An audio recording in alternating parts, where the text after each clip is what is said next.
Okay, we are live. This is phenomenal. We are live today on multiple destinations. The Inside Line F1 podcast YouTube, Kunal's Twitter, my Twitter as well, the Inside Line Facebook page, Sundaram's Twitter as well, and my YouTube channel. It's crazy. We're going on multiple destinations. It's like it's the Inside Line F1 podcast's own WrestleMania. Yeah, it is WrestleMania weekend. It's crazy. And we saw that level of drama and that level of action in the Formula One today where the world champion took on a young contender. But we saw the young contender fended off as if it was absolutely nothing. For once, it felt like Max Verstappen was the desperate one trying to create something out of nothing. And at the end of the day, it's not Lando Norris who's the leader of the world championship anymore. It is Oscar Piastri. This is the Saudi Arabian Grand Prix review on the Inside Line F1 podcast. Welcome along, everyone. My name is Soumil Arora. Of course, we've got Sundaram and Kunal with all of us. I commentate on the Hindi Formula One broadcast. Kunal works on the Norwegian Formula One broadcast, but he speaks in English over there. And Sundaram stats are present all over. In fact, we use so many of them during our broadcast as well. He is the stats guru himself. And this, guys, is going to be a live show where if you are awake at 2:17 a.m. India time, you can interact with us and tell us what you feel about the entire race. But let's start with you, Kunal. What do you feel about Oscar Piastri absolutely being nonchalant at Max Verstappen attacking him? Because to me, that's a moment that defines a generation. That it is. No, it is. It seems like that. It's the handing over of the baton which never happens in Formula One, literally. And I don't think it's necessarily been handed over. I know I maybe sounded more dramatic when I said that. But I'll tell you what, I got this feeling that Oscar Piastri did to Max Verstappen what Max Verstappen has done to hundreds of his rivals in the past while racing in Formula One. Let me elaborate. Okay. Firstly, Oscar got the better start. Offline P2, 5-8 meters behind in the staggered grid. He got that better start. We saw the numbers on Viaplay, 3 tenths quicker to 200 kilometers per hour than Max Verstappen. And mind you, we actually spoke of in the preview episode how this is just a 194-meter straight. So he got that jump on Max Verstappen at the start. Something we've seen Max do. Max has been phenomenal at his starts. Max just had a lot of wheel spin, and suddenly Oscar was, more than halfway before the straight sort of ended, Oscar was ahead, which is why Max realized, oh my God, I've lost that position. I've got to do something radical. I'm going to do what I'm great at doing, take the outside and act like I didn't make the corner because, hey, Oscar's also going to brake late and not make the corner, which is why I think this was the second point where Oscar did what Max Verstappen does: dive bomb, go in late, make that corner, and act like, oh my God, but there was no space I could give a rival. And he was so lucky that he had a couple of his left tires, front and rear, on the good side of the white line. Otherwise, both the drivers would have been off track. So I think he just Max Verstappen. That's what I'm going to say. Yeah. And for the first time, I saw Red Bull Racing and Max left without an answer. Max didn't have anything to say on the track. He didn't have anything to say in the post race interview.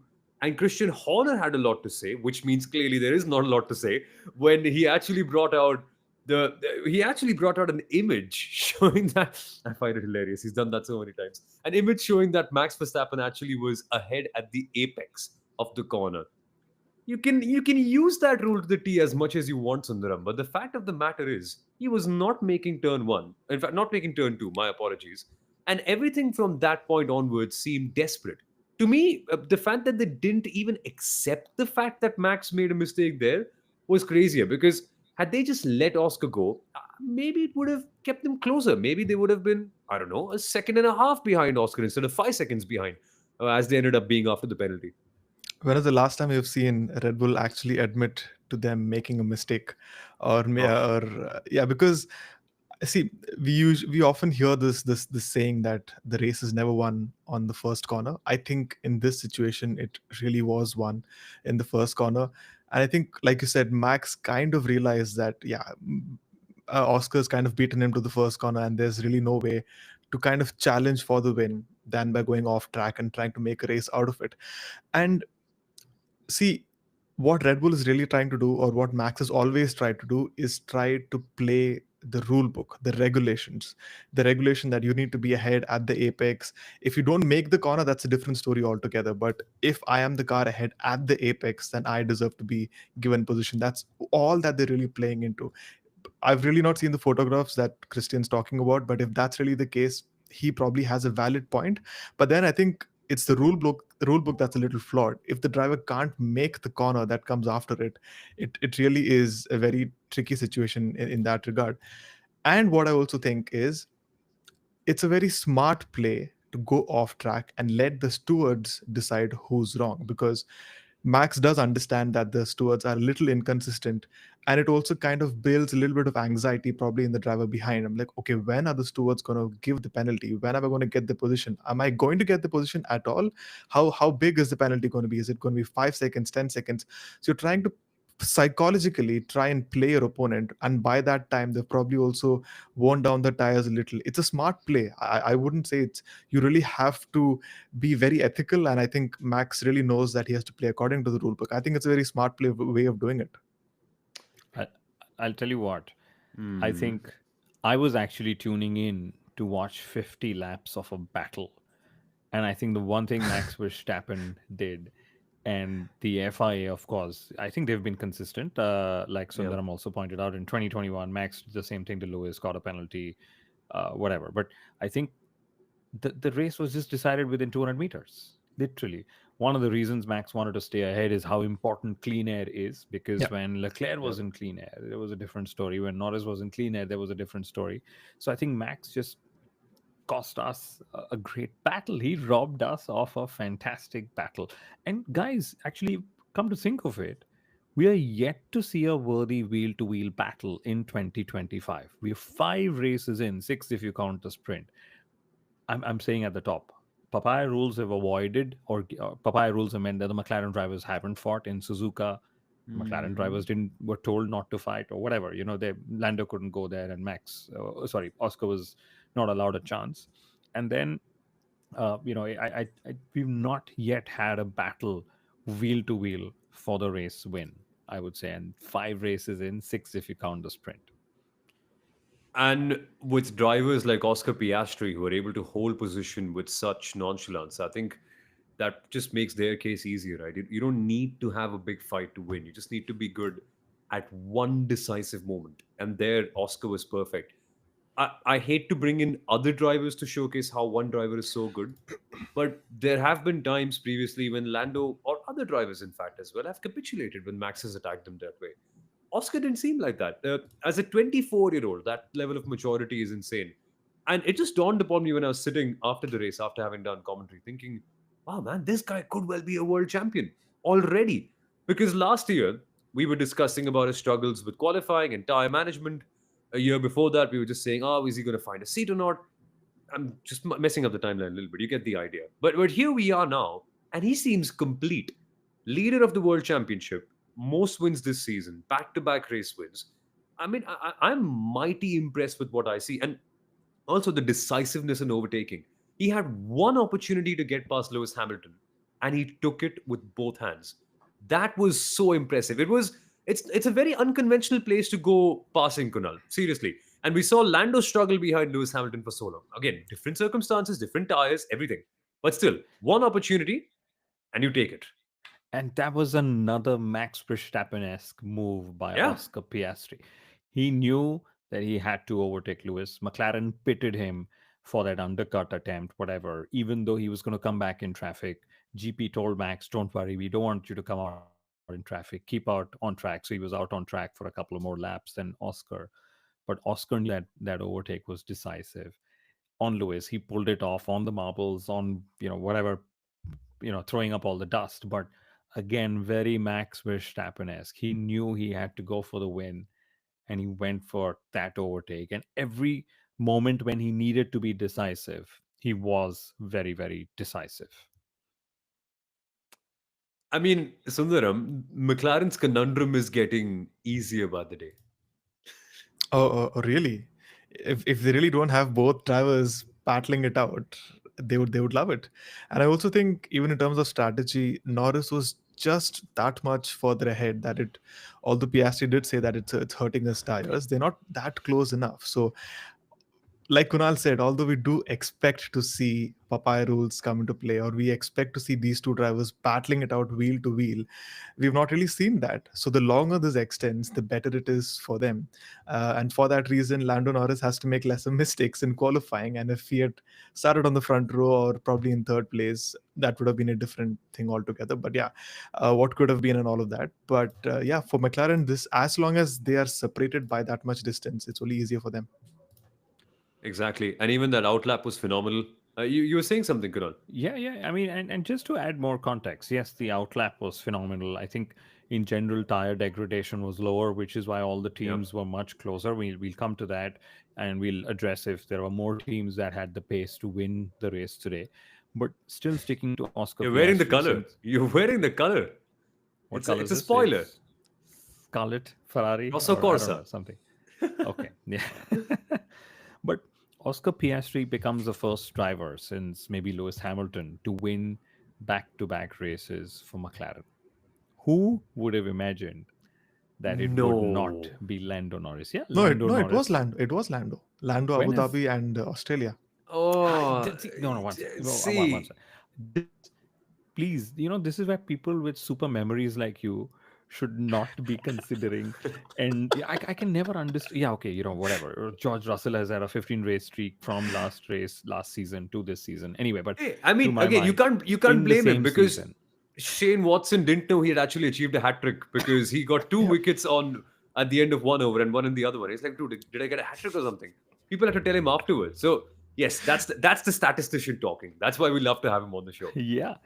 And Oscar Piastri becomes the first driver not on pole position to win a race this Yeah, season, Hmm. which is that's correct. also, yeah, That's thank you. correct. That's important.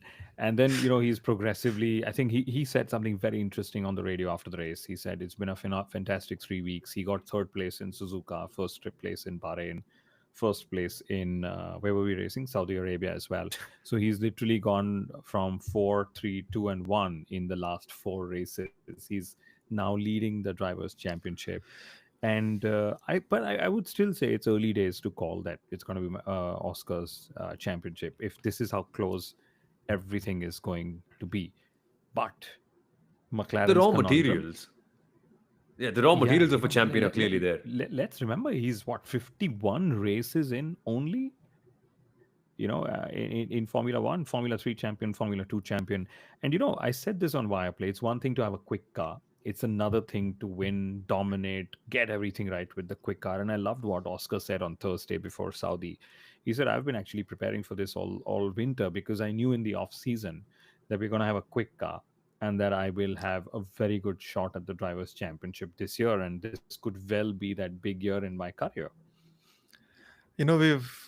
We very seldom get to see the lesser experienced driver kind of overshadowing the more experienced one. Looking at how teams nowadays want to not have two alpha drivers and really want to steer away from all the politics and the dynamics that really happens, you often see a driver who's that much good and one that's slightly lesser good, and you often never see them crossing paths. The last one you'd probably talk about is Nico Rosberg and Lewis Hamilton, eventually through 2016. But I really like Oscar Piastri's arc that way, that he's someone who started on the back foot over the last 2 years, was able to match Lando, but at never point was able to get past him or really kind of dominate him. And what he's kind of done over these last 5 races, most race wins this year, most pole positions this year, has the most points this year, is leading the championship.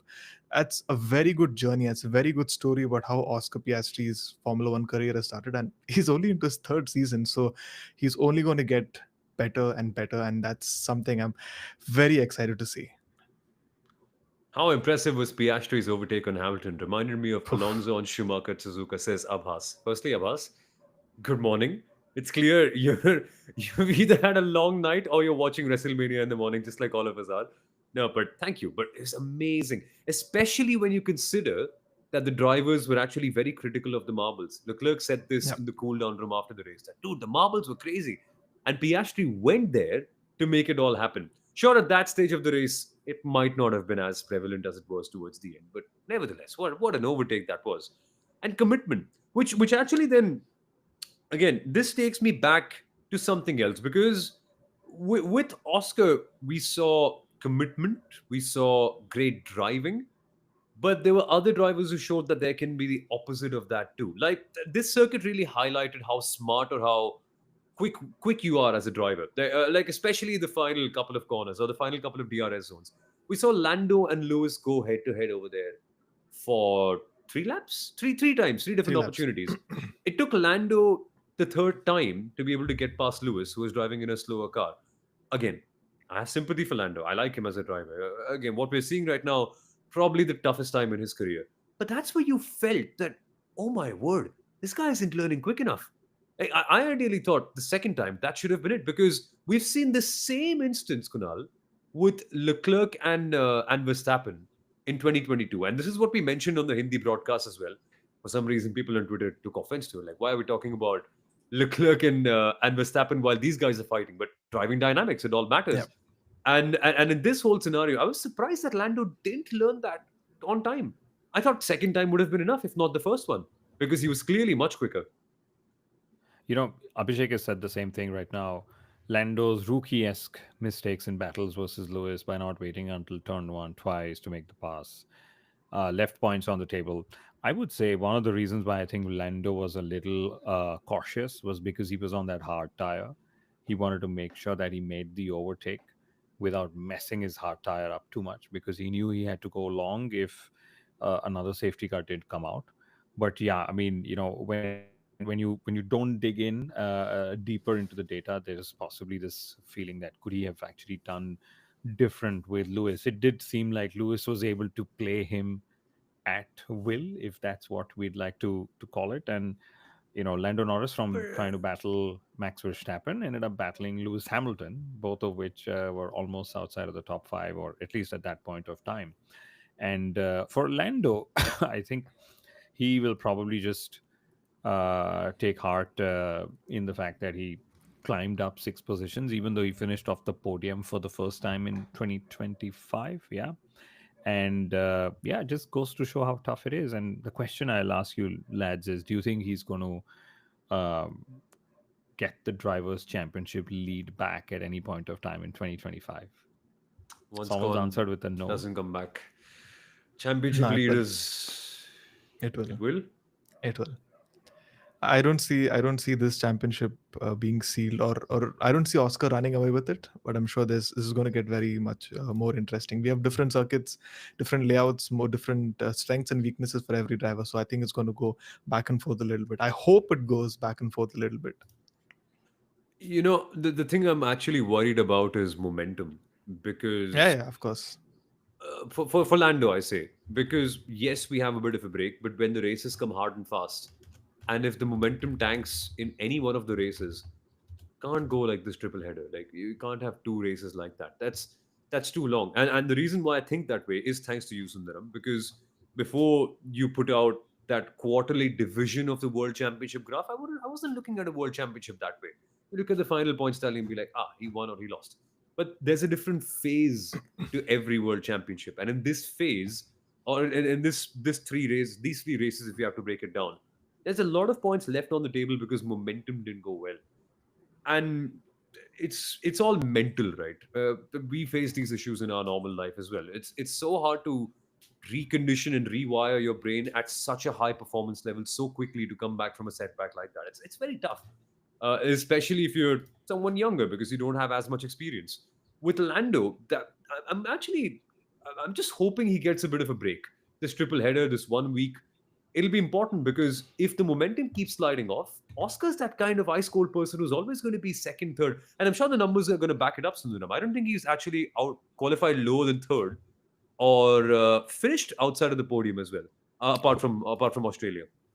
Oscar, Piastri, yeah, yeah, yeah, yeah. He's been there up there, and I think he's the only one who's started or qualified in the top three in every race, every Grand Prix this season. But also, like you mentioned, that phase thing, no, it's very important because someone's put out this tweet on X L4NDOTD a that tweet on X.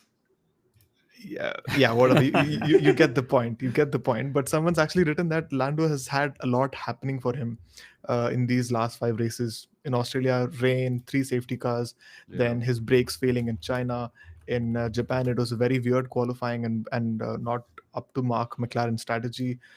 Qualifying wasn't great for Lando in Bahrain, and then he had the crash here. So he's really had quite a bit happening for him, and he would prefer that the lesser this happens, the more he'll be able to maximize in terms of points. So, like you said, he goes back, comes back 2 weeks later after this little bit of a break, and knows that his next phase of races have to be that much better. And I really hope we get to see that slightly changed Lando here on. And a word on this, Kunal, before we head to talking about other teams. I know we set a 30-minute limit for ourselves, but we're going overboard. Uh, it's not impossible because while I was digging up for the race today, I found out that Sebastian and Nico have also not won races from lower than 10th place. Because I was trying to create a narrative of sorts to say that Lando needs to do something big because Who? Max Sorry, who's not one from lower than which two 10th, names? Seb Nico and Rosberg. Nico. Have they not? No, Nico S- clearly hasn't. Seb has never won out of the top three. You don't want me to bring that stat Yeah, out. exactly. So it's not that Lando is soft or he's weak. There are other drivers who also have a style of qualifying high up and keeping it there. So it's not new or it's not alien. It's just a matter of momentum. And momentum's hard to get in a season this close, Kunal. It is, and Lando Norris, if I again read my notes, his average qualifying position is 1.75.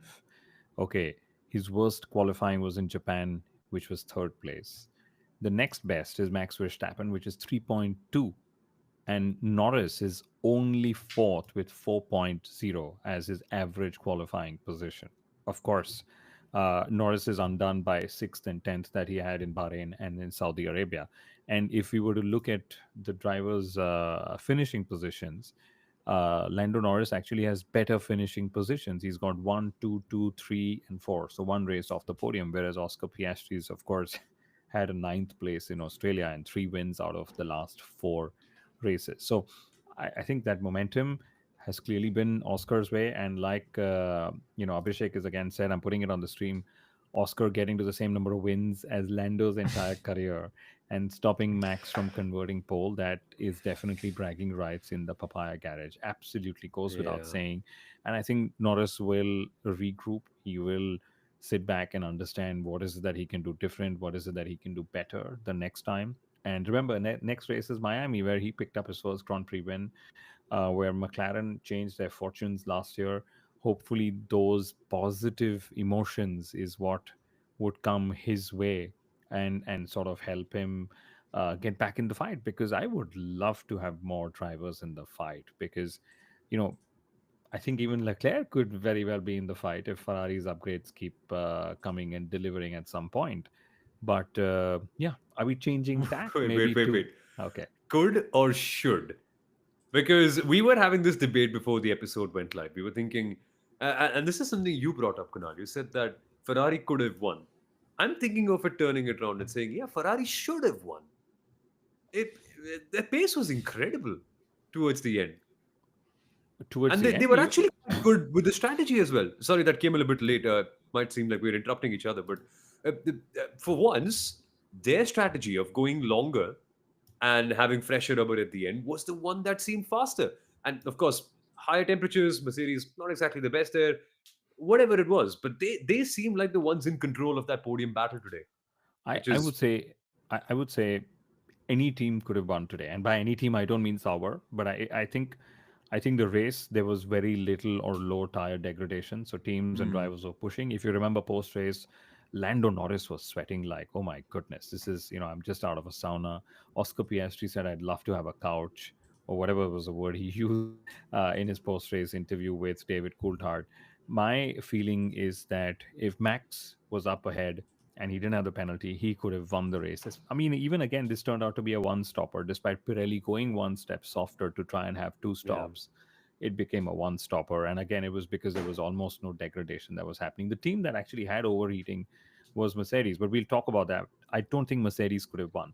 But I do believe if Leclerc had qualified higher up, if he was on pole, that Ferrari had the pace to win, especially if he followed the same strategy or something else when he was running in clean air, when he did his offset strategy. He did 29 laps on the medium, which was more than any other driver. Everyone else, Piastri, for example, did 19, Max did 21, and so on. So he went, almost 8-9 laps longer than the others on the podium, and then did a much shorter stint. I mean, imagine he did a shorter stint on the hard tire than on the medium tire, but that medium worked very well for him. So I have a feeling they could have won if they had just started higher up, which is why Leclerc was so disappointed to qualify P4. And he eventually said, "Guys, I'm feeling so one with the car. I am extracting so much from that car. I'm very pleased, but this is the maximum we've got. We just don't have more pace in it." So if and when Ferrari brings more performance, I think they will make it up there. And congratulations to Leclerc for becoming the fifth face on the podium this season, because we've pretty much been the two McLaren drivers, Russell and Verstappen, sharing all the podium honors till date. Yeah. If you look at if you go into the preview of the race, Pirelli said that we're going one step softer because we want to make it more exciting. We want to have more closer wheel to wheel battles. And if you look at it, after the safety car came after lap one, you had Jack Doohan, Esteban Ocon, Gabriel Bortoleto pitting on lap after lap one, and then running the hards for 49 laps. That just goes to show how less degradation there's been here, and what possibly could be the case in Monaco. And it's a good thing that they've actually mandated that you have to do two pit stops. Otherwise, if they don't do that, you can actually see that degradation has been quite lower on street circuits. And this might be the norm for a lot of races. So despite Pirelli going one step softer, so what can they possibly do beyond this? Is this not the softest of their compounds this weekend? It is, Yes, it yes. is. So there's But a lot of I pondering for actually them to don't. do. Yeah, I actually don't mind these compounds. Let's remember they are more robust for Yeah. 2025 to make up Yeah. for more, cornering speeds, etc. The basic step that cars have made in performance. I don't mind these. The drivers are able to push in qualifying, okay, which is great. They're able to reuse the sets like we saw Max do yesterday, for example. Even in the race, they're able to go and be on the limit for at a circuit where there is so much grip and not so much tire degradation, at a smoother tarmac and all of that.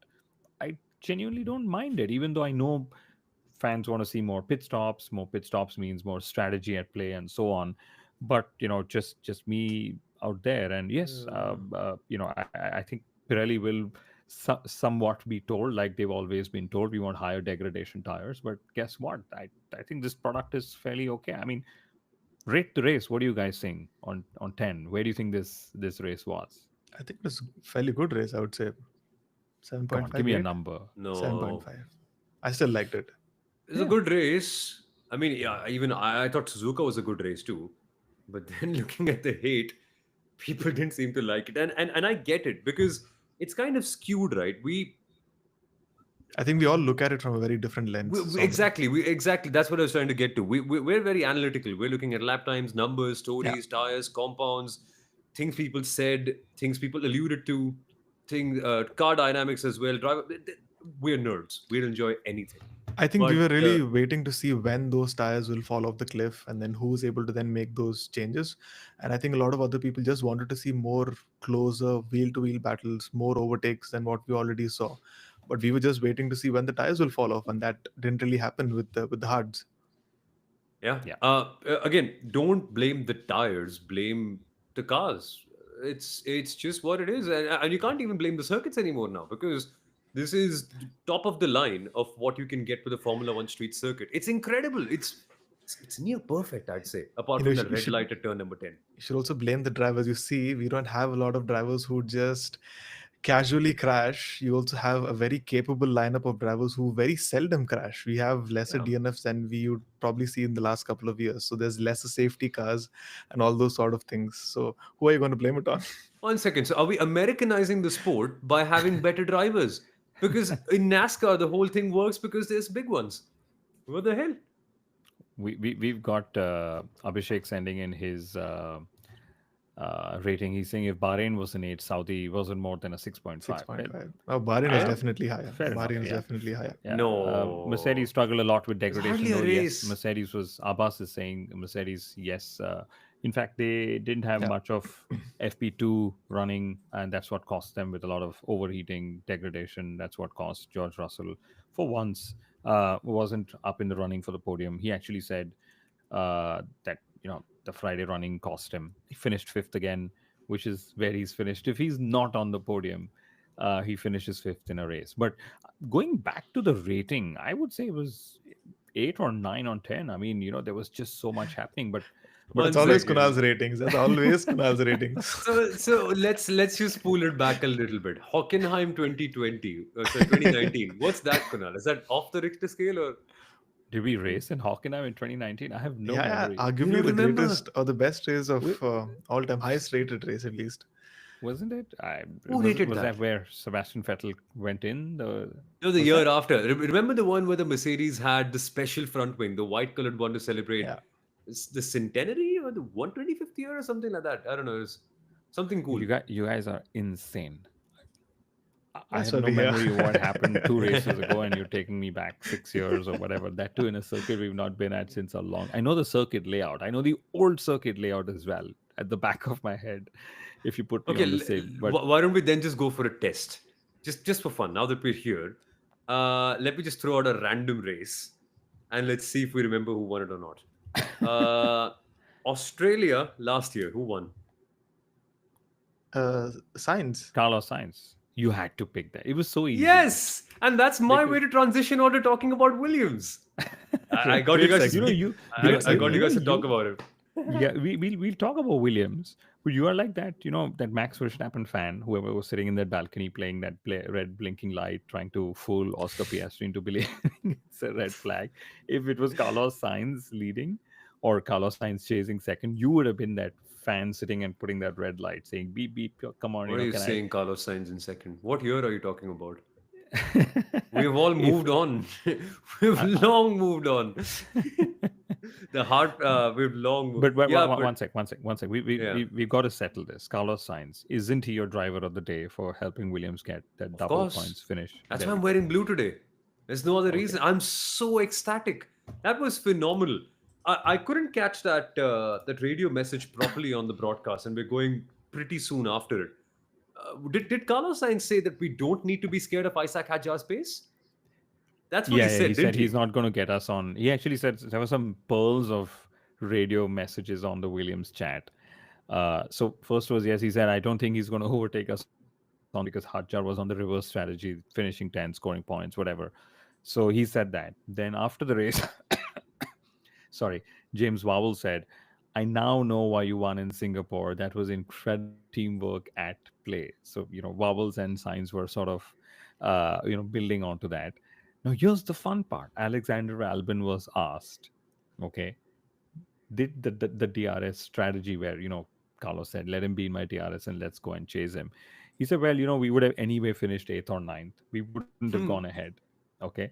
But he said that DRS strategy was just the team overreacting, and we were trying to keep Isaac at bay. So it was his way of saying, yes, I finished ninth and Carlos got there, but it wasn't him who got me in the points. I would have anyway been in the points because Which is true. genuinely, I think if there was one team pulling off the overtakes, it was Williams, and they had some fantastic straight line speed to do that.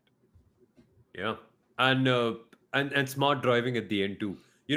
On the broadcast, I got so excited because this was a battle of generations, of strategies, of teams, and also of vastly different career circumstances. I felt it was thoroughly enjoyable the last few laps, and just seeing how Isaac Hadjar was very determined to get that. The raw pace was quite good, but then again, Williams are the real deal now, Sundaram. Track position in qualifying, they got it done. Albon's race was quite good too, very well executed. And the best part is everyone's in that midfield because we had the two Mercs, then the two Williams, then the two Racing Bulls, and the Haas's. Okay, they had tough qualifyings, but they weren't too bad that way. Oh, they were not. And I mean, I'm very happy that Williams is back up there with two very good drivers, and that's what even James Wall said, that we have two world class drivers who will be able to give us the sort of results that the car is capable of. We are past the era of Latifi or who else was it last year, Logan Sargent and the like. So now they have two very capable drivers who will put that car in the midfield, and they will be able to hold on to position, because it's not a case of them just being quick on the straights. What Vowles also said is that we are being able to be quick elsewhere as well. So it's not just that we'll be good on certain tracks. So that bodes very well for Williams through the rest of the year. They've got 25 points already, and they had how many points last year? 17. So in a matter of 5 races, they're able to score more points than they did last year, which is very, very good for them. And even the Racing Bulls being there or there about. Liam Lawson, where did he finish today? Did he finish 11th or 11th, 12th? Yeah, No, he was 12th he 12th. was with a lot 12th. of. No, he was He had a 11th on the penalty. road, and then he had those He penalties had a and Oh, yeah. whatever. penalty as Yeah. well. Yeah.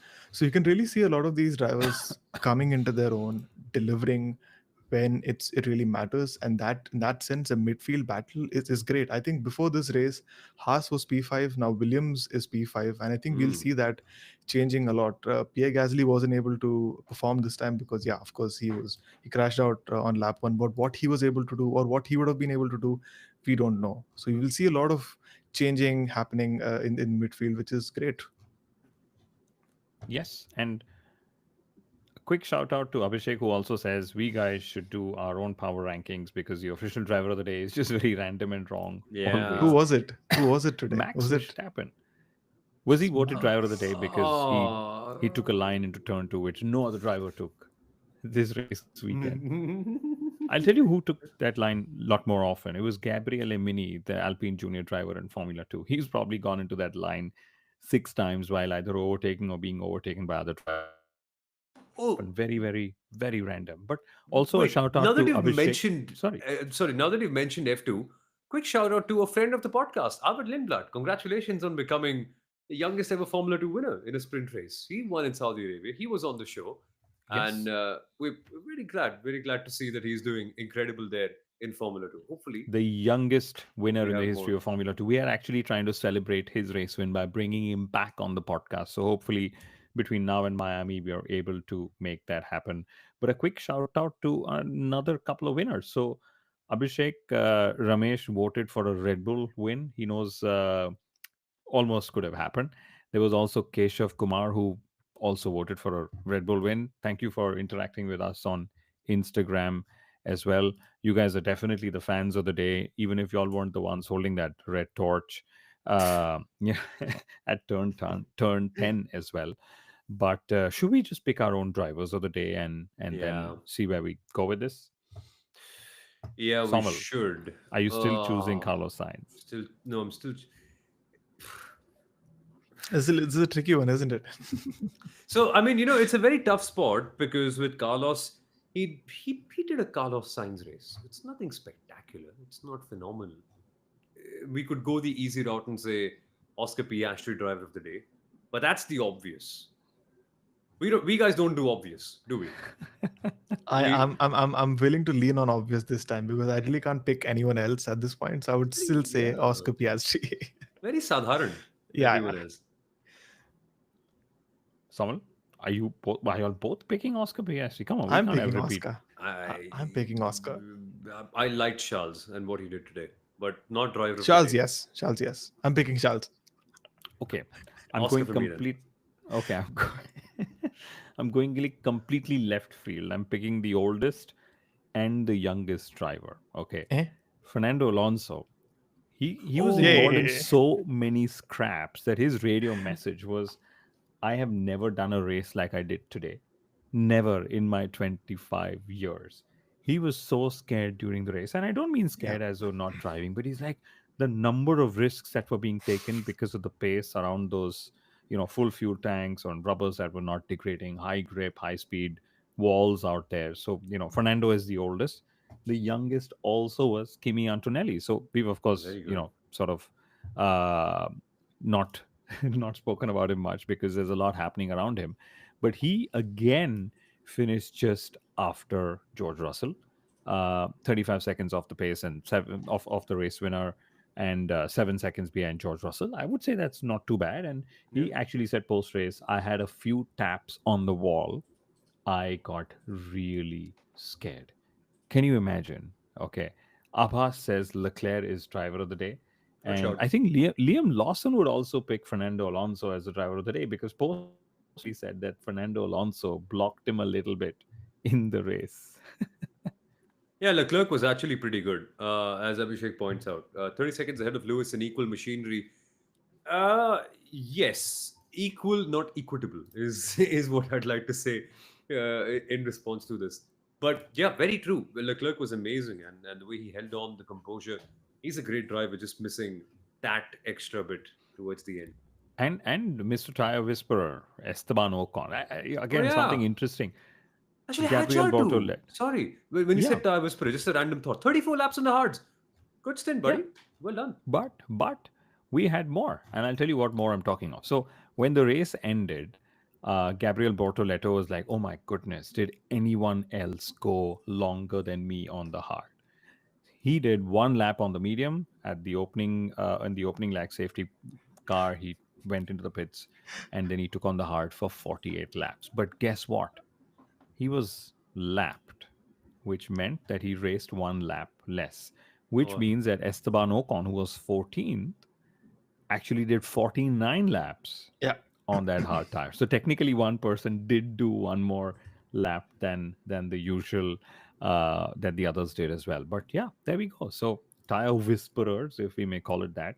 I think Bortoletto is just going to be a little hungry this this flight back after that scrap with Fernando Alonso, and yeah, we're going to release the entire France Tost episode on the Thursday or maybe Wednesday. We'll see how it goes. Lots of videos to actually release. He gives a complete look at how he's groomed rookies, how rookies progress through to Formula One, working with Max, and very crucially, how he thinks Oscar Piastri is the next best driver in Formula One after Max Verstappen. So you can go back and watch that segment on our YouTube channel, but the full episode will be released later this week. and that is a phenomenal episode. And France said it. I see a potential world champion in this guy, and we're now seeing it too. So it's incredible. But Miami's next. We have a week. We're trying to get more people on the show. We're trying to make it a lot more fun. We're trying to have a fun build up for Miami as well. So make sure that you can catch all of it by subscribing to the Inside Line F1 podcast. Abhas and Abhishek, special shout out to you guys. You guys have stayed up till late, man. I don't know if it's for us or what, but the fact that you guys have been with us for all this while, it's amazing. And for all of you folks, we'll be live time and time again after qualifying, after the race. Make sure you join us. Make sure you can make sure you share your opinions and thoughts on the sport with us on a platform like this because we love to discuss this in more depth. But for now, we must bid goodbye and we must bid good night because it's late and sleep is something we need to prioritize. So Wait, thank you for one sec, watching. one sec. You cannot prioritize sleep over Abhishek's What? latest message. He Oh, said Stroll had a horror weekend, but still can't believe that he's the one who has scored all points for Aston Martin so far, even though Alonso has outqualified him every time. You know, rookie the bad reason luck. why I think this is great to put it up because Fernando actually said post race. Fernando didn't finish the first two races. He was 11th in Suzuka, and then I believe he was 15th, and now he's 11th again. So he Mm. said, I'm back to being 11th again. And then he said, finishing 11th for us is so tough that I don't think we are going to score points this season. He actually said that post race in Saudi Arabia. Oof.